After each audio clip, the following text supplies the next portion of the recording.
On this episode of Outside the Kitchen, we 4x4 on an iconic beach and ask a French chef to show us how to cook a restaurant-quality dish using a simple setup. Get ready, because today we're cooking outside.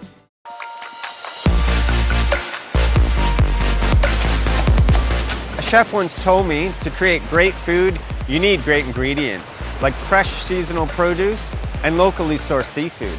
But there's one ingredient that'll make any dish go from ordinary to extraordinary, and that's cooking it in nature. Welcome to Outside the Kitchen.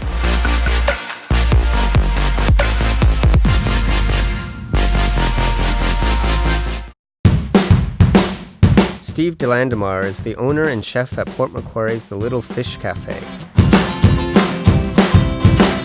a traditional French-style restaurant set amongst a stunning vineyard vista. I can't wait to see what he's going to cook.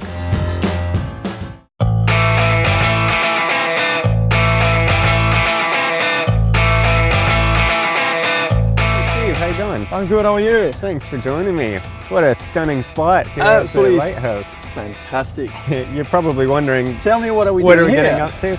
Well, you see the beach down here? Yeah. We've got about 9 kilometers of uninterrupted sand. We're actually going to take our 4x4, Okay. drive along the sand until we feel like stopping, pull out the table and cooking stoves, and you're going to show me something to cook up on the beach. Great, let's go. You up for the challenge? Absolutely. All right, let's go do it.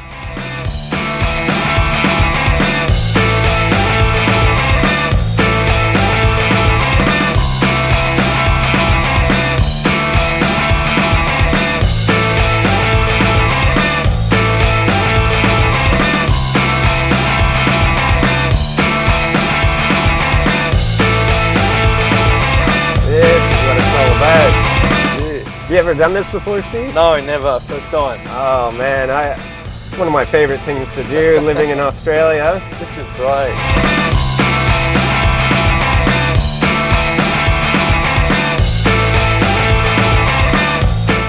These waves look really inviting. Look at this. Yeah. You can almost jump in and have a surf. Eh? Well, I reckon.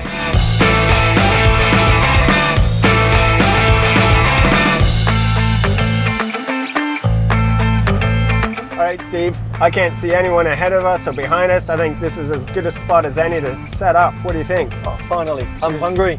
Let's do it.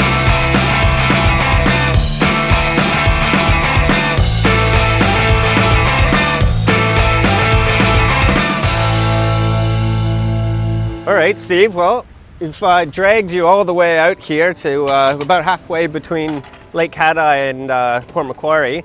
So it's on to you now. What are we going to cook? Since we are next to the beach, I thought we want to do some seafood. So It has to be seafood, right? It has to be seafood, yes. We got some Tasmanian scallops, we've got some parsnip, some zucchini. We're just gonna improvise a little dish. The one I do at a Mart restaurant. So the first thing we're gonna do is just chop the parsnip. We wanna cook it with cream and vanilla, and just let it come really, really soft to make that nice little parsnip dip. And then we're gonna add a little bit of water so it doesn't stick to the bottom. You need to flatten it first, and then you can scratch the bottom, and that's what you want. It's almost like a little paste or something. That will flavor the parsnip. Okay. Next step, gets that butter organized. Melt it all down. Next step, zucchini. So we're just gonna slice the zucchini through the vegetable slicer, and we're gonna use it like some sort of spaghetti noodle. So we've got parsnip and with the cream and vanilla. We've got butter reducing, melting. And we've got some zucchini noodles, it looks like. So what's the next step? Yeah, the next step, but we're just gonna have to wait until this butter is completely separated from the cream. We want the fat from the butter, which we call it clarified butter, but we're gonna cook it a little bit more to have the beurre noisette. The which? The beurre noisette, right, as we say in French. It's got a bit of a nutty flavor. There won't be any more cream to it. The cream will be burnt, and it's just gonna be the oil we're gonna be using. That's what the flavor is. That's the secret recipe. That's right the there. secret. Yes. You want the beurre noisette.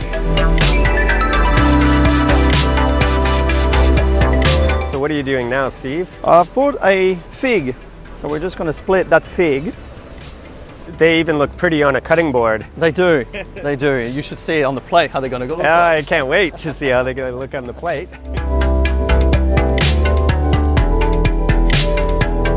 So I've separated the parsnip and the cream now. I've strained it out. I'm just going to squash the parsnip through the sifter to get a puree. We feel like we're in the middle of nowhere, but we still have some surfers finding their way out here.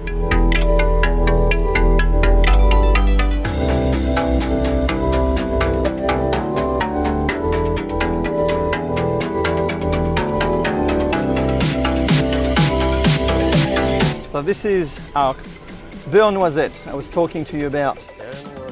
Beurre Noisette.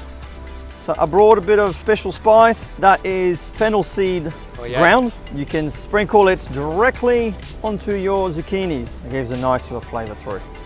So we're just going to saute those zucchinis into that butter. Yep, perfect. That's how we need it now. They're nice and soft. I can't wait to try this parsnip. I can just smell that vanilla cream flavor coming out of it. That's going to be unreal. It will be. It will be. So this is our last part. We basically... The hero of the dish. We've got the scallops, the beautiful scallops. These beautiful scallops we're going to cook in that butter we prepared earlier. Beautiful. So the trick is to have a piping hot pan and... Absolutely.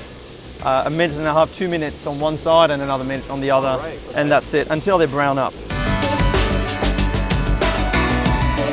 They're nice and caramelized. Look at that color.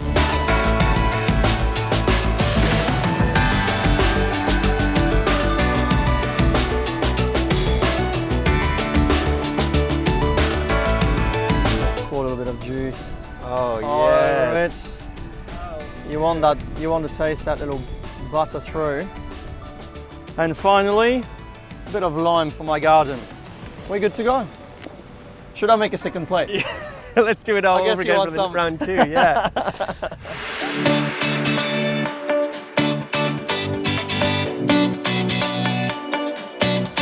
Oh, wow. It's pretty good. It's all right. That is delicious. Wow. You can really taste all the fennel and that puree that brings it all together. That is absolutely delicious. Thank you. You can taste all the different levels of flavor in there, but there's something special about cooking outside, isn't there? It just lifts everything to the next level. Even with such a simple dish like this one. Anyone can cook it at home. Exactly Very easy. right. Glamping food, 5-star location.